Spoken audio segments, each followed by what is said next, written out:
मुख्य सूत्रधारी प्रताप पाटील चिखलीकर, प्रवीण पाटील चिखलीकर आणि मोहन हंबर्डे असल्याचे त्यांनी सांगितलेले आरोप केलेला आरोप. त्या मला या गोष्टीची काही जाणीव नाही आणि मला याची माहिती पण नाही.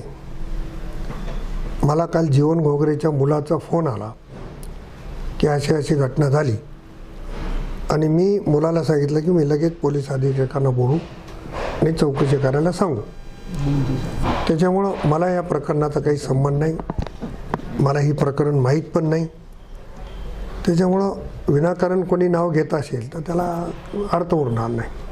सर, काही तुमचा आणि त्यांचा आर्थिक व्यवहार आहे का, होता का? हां, आर्थिक व्यवहार होता काय तुमचा आणि माझा त्याचा दूराने संबंध नाही, काही आर्थिक व्यवहार असण्याचा काय संबंध आहे. परंतु त्याच्या अनेकाशी जे व्यवहार आहे तो एवढं देणं झालेलं आहे लोकांचं की त्याने कमिशनच्या क्लिप त्याच्या फिरत आहेत.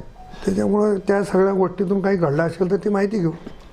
सगळे आरोपांचं कारण काय असं आहे? मग थेट तुमचं नाव घेणं, तुमच्या चिरंजीवाचं नाव घेणं, काय त्याच्या मागे कोणी असेल त्याच्यावर मला काही फार अधिक बोलायचं नाही.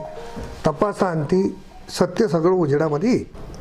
मी परवापासून तुम्हालाही माहीत आहे की निकाल लागले निवडणुकीचे, सगळ्या उमेदवारांना भेटणं, ज्या पराभूत झाले त्यांना भेटणं, दक्षिण भारतातली सगळ्यात मोठी यात्रा आहे माळेगाव, तिथं कार्यक्रमात राहणं, मी त्या कार्यक्रमामध्ये व्यस्त आहे. मला या गोष्टीची सुतारामही माहिती नाही, माझा या गोष्टीची काही संबंध नाही. बरं साहेब, या प्रकरणाचा म्हणजे तपासणी निष्पक्ष व्हावी अशी मागणी आहे तुमची? मी स्वतः SP ला सांगितलं की तपास करा म्हणून, कारण त्याच्या मुलाने मला विनंती केली.